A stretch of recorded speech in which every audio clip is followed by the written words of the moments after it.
Kafilah Quran mencetak generasi Qurani.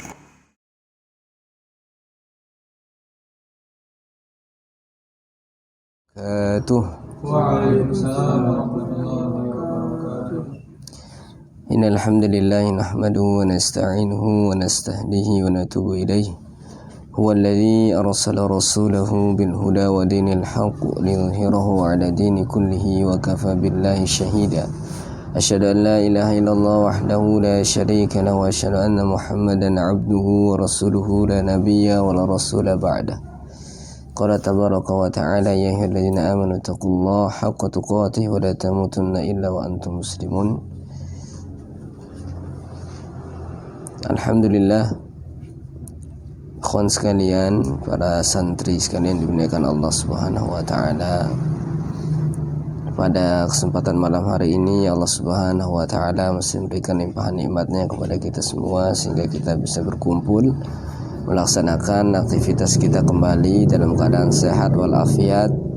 Ini semua tentu bagi seorang hamba Allah Subhanahu wa taala wajib bagi kita semua untuk mensyukurinya. Karena ada dua nikmat yang senantiasa luput ya dari kita semua, yaitu nikmatus sihah wa nikmatul faragh. Nikmat berupa kesehatan dan nikmat berupa kesempatan. Banyak orang yang sehat akan tetapi tidak diberikan kesempatan oleh Allah Subhanahu wa taala untuk menghadiri majelis-majelis ilmu dikarenakan kesibukan dengan urusan-urusan dunia. Begitu juga orang-orang yang diberi kesempatan, keinginan yang kuat untuk mendatangi majelis-majelis ilmu, akan tetapi Allah Subhanahu wa taala berikan kepada dia itu berupa sakit. Orang-orang yang berada di rumah sakit atau berada di rumahnya tapi tidak kuat ya karena dalam keadaan demam dan lain sebagainya. Maka dua nikmat ini ketika dia berpadu dalam bentuk kita untuk ketaatan kepada Allah Subhanahu wa taala, maka kita mensyukuri, yaitu dengan cara adalah melaksanakan perintah-perintah Allah Subhanahu wa taala. Ya, maka nikmatus sihah wa nikmatul faragh ini ketika dia berpadu dalam jiwa seseorang, maka dia bisa melaksanakan ketaatan-ketaatan kepada Allah Subhanahu wa taala. Dan di antara ketaatan-ketaatan kepada Allah Subhanahu wa taala, tentu kita semua yang memiliki orang tua ya. Saya punya orang tua, antum punya orang tua. Yang semua orang tua itu diamanahi untuk membesarkan, mendidik kita semua. Saya punya anak, saya diberikan amanah oleh Allah Subhanahu wa taala untuk membesarkan, untuk mendidiknya ya sebaik-baiknya. Allah Subhanahu wa taala perintahkan kita ya dalam surah Al-Isra ayat 23 itu ya. Wa qadara rabbuka alla ta'budu illa iyyah wa bil walidaini ihsana. Dan Tuhanmu telah memerintahkan agar kamu jangan menyembah selain Dia dan hendaklah berbuat baik kepada ibu dan bapak. Ya. Jadi kita diperintahkan oleh Allah Subhanahu wa taala agar menyembah Allah Subhanahu wa taala. Ya, sebagaimana Luqmanul Hakim, seorang yang seorang lelaki, seorang bapak yang memperingatkan kepada anaknya, yaitu tentang bagaimana dia harus menyembah Allah Subhanahu wa taala, tidak menyekutukan Allah Subhanahu wa taala. Ya bunayya la tusyrik billah inna syirka la zulmun azim. Ya anakku, ya la tusyrik billah, janganlah engkau menyekutukan Allah. Karena apa? Inna syirka la zulmun azim, karena kesyirikan itu merupakan kezaliman yang besar. Nah, ini perintah ya. Jadi orang tua, seorang bapak itu memang harus cerewet kepada anaknya. Ya, jangan sekali-sekali anak itu mengatakan, cerewet sekali bapak ini. Ya, karena dia diperintahkan oleh Allah untuk apa? Menjaga amanahnya. Jadi buah hati itu adalah apa? Amanah. Ya, maka kita doa sama Allah, jadi orang tua, Rabbana hab lana min azwajina wa dzurriyyatina qurrata a'yun waj'alna lil muttaqina imama. Jadi qurrata ayun itu enak, indah dipandang oleh mata. Ya, jadi ketika kita melihat anak kita soleh, ya rajin sholatnya, rajin belajarnya, itu kan senang orang tua. Karena antum juga calon orang tua. Hari ini antum sifat perilaku antum seperti ini, maka besok ketika besar pun juga perilaku anak-anak antum sama seperti mana antum hari ini. Ketika antum jaga hari ini perilaku itu, insya Allah ketika antum jadi orang tua itu sudah bisa menghadapi anak tersebut dan bisa mendidiknya dengan baik. Ya, maka kita sekarang ya jadi anak ya harus birrul walidain. Ya, tidak boleh ukukul walidain. Kita banyak mendapatkan kisah-kisah bagaimana orang-orang yang durhaka kepada kedua orang tuanya. Karena ridha Allah adalah diridha kedua orang tua.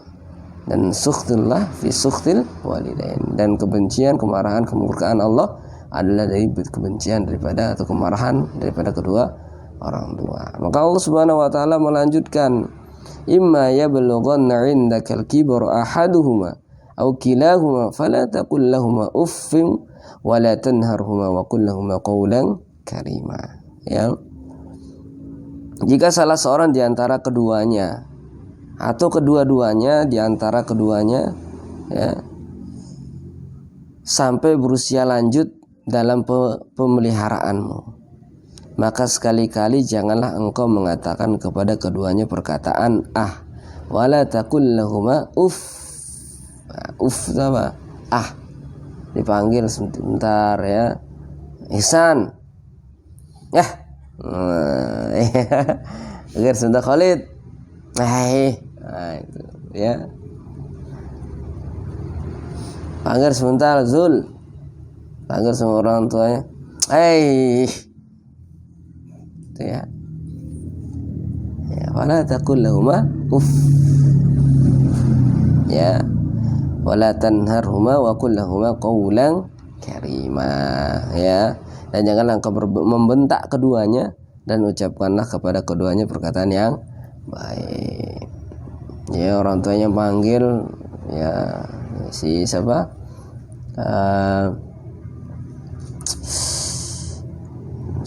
Usama. Ya. Usama sini dulu. Apa? Ya. Lagi enak main game ya. Lagi enak main HP, lagi chatting, lagi Facebookan ya. Itu dipanggil sama orang tua itu paling berat tuh ya. Lagi enak main HP karena fokus. Sama anak-anak saya juga begitu ya. Jadi paling berat kita panggil dia ketika dia lagi main game, lagi main HP ya. Itu dipanggil, sebut namanya ya. Bir. Iya. Sudah mana? Ya bentar lagi. Kayak gitu ya. Bentar sekali aja. Terakhir dah. Itu. Padahal saya dulu enggak main game. Saya enggak ketahuan.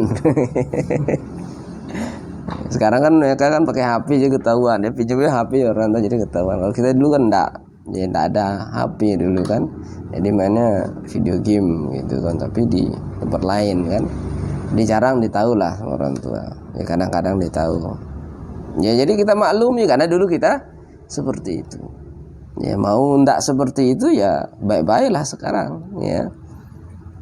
Ya itu jangan terus langsung marah, kamu nih. Ya, padahal dulu seperti itu.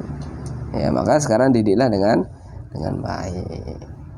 Ya walaupun kita beralasan, berdalih, ya saya tuh pingin jangan seperti saya. Ya betul, anak itu memang kita buat agar tidak seperti saya, tidak seperti kita hari ini misalnya. Kita mau didik dia sebagaimana anak yang baik. Ya. Nah, tapi itulah peringatan dari Allah Subhanahu wa taala buat kita semua. Ya, maka jangan sekali-sekali katakan hal seperti itu pada orang tua. Apalagi sampai mengatakan, kenapa Allah itu melahirkan saya? Ya. Menakdirkan saya harus lahir dari orang tua saya yang ini misalnya gitu. Nah, itu kan menyakiti hati orang tua. Jadi balas sama orang tua, saya juga tidak berharap kamu jadi anak saya, tapi Allah mengamanahkan kamu sebagai anak saya. Ya. Bahkan ada orang tua yang mengatakan sampai begitu, mengatakan, ya kalau ndak ada saya, ndak mungkin ada kamu. Terus saya ngajari kamu ngomong seperti itu. Saya ngajari kamu ngomong, bicara, ya. Terus kamu ngomongnya seperti itu. Yang mengajari kamu bicara itu siapa? Gitu. Mungkin kadang karena orang tua saking marahnya kita bantah tuh. Ya, jadi kita bantah. Disuruh sebentar aja lah. Apa sih bapak nih? Apa sih ibu ini nyuruh. Nggak selesai suruh nyuruh ini, nyuruh itu gitu. Ya. Nah ini makanya peringatan ya buat kita semua. Jadi birrul walidain itu dan pahalanya sangat luar biasa. Maka ada salah seorang sahabat itu yang doanya mustajab, selalu mustajab, sampai ada di tangannya itu bekas ya. Tanda putih siapa? Sahabat itu? Siapa namanya? Wes.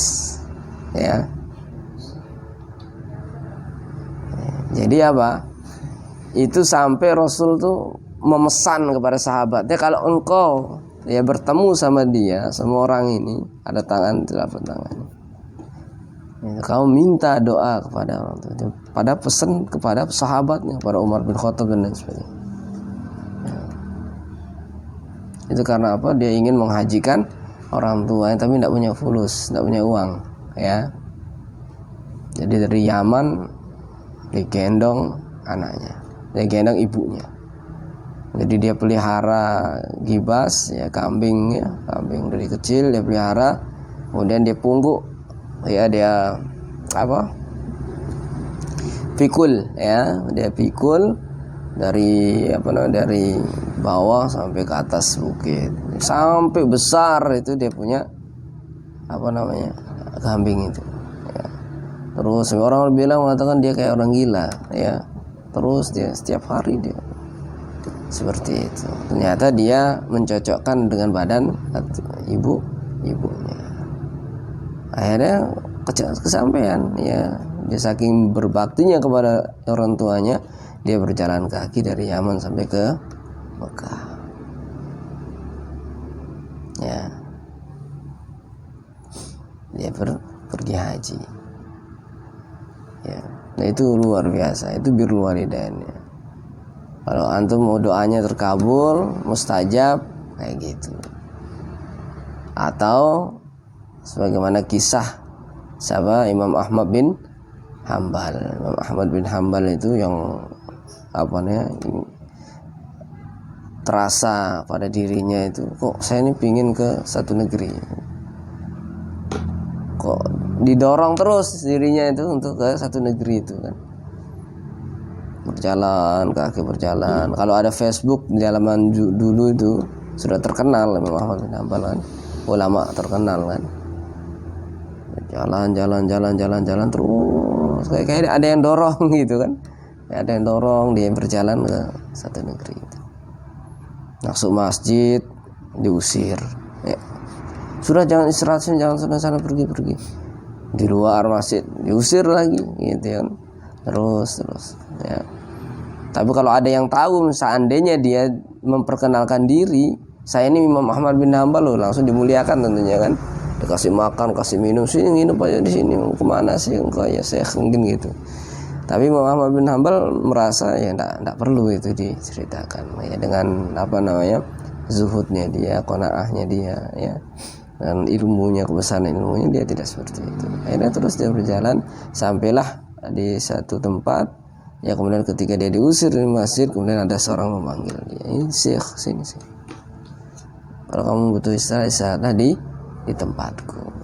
Ya, maka orang tadi suruh istirahat Imam Ahmad bin Hambal, kemudian dia melanjutkan aktivitasnya membuat roti, ya, buat roti, ya. Dibuat roti, terus dia buat roti itu subhanallah, alhamdulillah, wala ilaha illallah, Allahu akbar, la haula wala quwata illa billah, terus astagfirullah gitu, ya, dia zikir terus. Imam Ahmad bin Hambal melihat itu, kemudian dia katakan kepada bapak, sudah berapa lama engkau melakukan hal ini? Oh, sudah lama sekali. apa yang engkau dapat dari apa yang kau lakukan itu. Dengan zikirmu itu apa yang kamu sudah. Dia mengatakan, saya itu setiap berdoa tidak ada doa saya yang meleset, yang tidak tercapai, tidak dikabulkan oleh Allah Subhanahu wa taala. Namun ada satu doa yang belum tercapai, dia bilang. Apa itu katanya? Katanya Imam bin Hanbal, saya ini berdoa kepada Allah agar Allah itu mempertemukan saya dengan Imam Ahmad bin Hanbal. Ya, Masya Allah ya, doanya itu langsung Imam Ahmad bin Hanbal ada di depannya. Itu saking mustajabnya. Ya, itu jadi kalau ketika bekerja, thalabul ilmi sambil berzikir tadi. Ya, jadi mau nulis ya, di kampus ya, Al-Fahri menulis di kampus sambil zikir ya. Nah, zikir itu kan mengingat ya, tapi jangan mengingatnya Allah, jangan mengingat yang lain. Zikir saya Ranina apa itu. Ya, ada kenalan kemarin mahasiswa baru kan gitu, sama ospek orientasi, kok terbayang nulis ya, lagu pikirannya yang lain gitu kan, nulis di sini tapi konsentrasi enggak ya gitu ya. Nah maka begitu penting ini birrul walidain ini ya. Saya juga masih punya orang tua walaupun masih cuma ibu saja, ini lebih lagi. Maka saya pernah dinasihati, ya antum masih punya orang tua ya, dinasihati sama ada ustadz saya. Ya bukan nasihat ya, nasihat lah saya anggap ya. Hanya saja apa? Saya mau pamitan begitu. Ya, antum masih punya orang tua ya? Oh iya masih hidup orang tua. Nah saya bilang begitu. Ibu saya, oh iya. Cuma dia bilang apa ustadz tadi? Dia bilang, ummuka naruka wa jannatuka. Ibumu itu nerakamu dan surga. Itu saja dia kasih, bukan tidak ada dia kasih kamu harus begini, kamu enggak. Dan yang memberitahu saya hanya begitu sih. Ya, ummuka naruka wa jannatuka. Ya, ibumu itu nerakamu atau surgamu.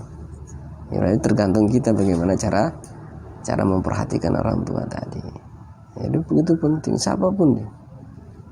Ya, sampai yang saya cerita kemarin Mus'ab bin Umair tadi, orang tuanya kan kafir, dia beriman ya, tapi tetap dia birrul walidain tetap ya, tetap birrul walidainnya kepada orang tuanya walaupun orang tuanya tidak beriman, tetap kita berlaku baik kepada orang tua. Itu penting sekali birrul walidain. Maka Allah Subhanahu wa taala tegaskan dalam surah Al-Isra ayat 23 tadi. Ya. Mungkin ya bagi kita semua yang masih punya orang tua, senantiasa kita berdoa kepada Allah Subhanahu wa taala. Di antara doanya yang sering kita doa kepada Allah, Allahumma ighfirli wa liwalidayya warhamhuma kama rabbayani shaghira. Jadi supaya Allah itu menyayangi kedua orang tua sebagaimana orang tua kita itu menyayangi kita semasa kecil. Jadi semasa kecil itu kan disayang, minta apa-apa dikasih. Ya. Jadi begitu luar biasa. Masih kecil itu kita minta beliin ini dibeliin, beliin ini dibeliin. Ya. Kalau tidak ada uang sampai pusing orang tua itu. Ya misalnya tidak bisa memberikan kita apa. Itu yang saya rasakan juga sebagai orang tua. Nanti antum juga sebagai menjadi orang tua ya begitu. Ya, anak butuh ini misalnya, beliin ini bi, ya. Nggak punya uang tuh mikir terus, kapan yang supaya bisa berikan.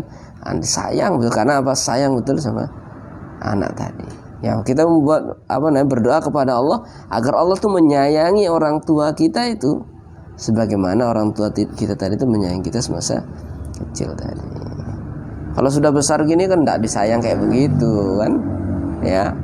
Kalau sudah besar begini kita minta Pak beliin motor, nanti dah belakangan. Maksudnya bisa orang tua begitu ya karena sudah besar. Nanti dah belakang sabar nanti tunggu Bapak punya uang. Tapi masih kecil kita nangis saja itu orang tua langsung beliin. Ya, minta saja langsung dibeliin. Karena takut anaknya marah, ya masih kecil dulu gitu. Ya maka kita minta kepada Allah tuh seperti Allah maghfirli wali walidayya warhamhuma kama rabbayani shaghira. Jadi masih kecil itu seperti itu. Ya jadi buat kita semua agar senantiasa kita birrul walidain. Jadi kita perhatikan bersama ya. Mungkin demikian yang saya sampaikan. Aku qouli hadza astaghfirullah li wa lakum wa lisa'il muslimina wal muslimat fastaghfiruh innahu huwal ghafurur rahim. Wassalamualaikum warahmatullahi wabarakatuh.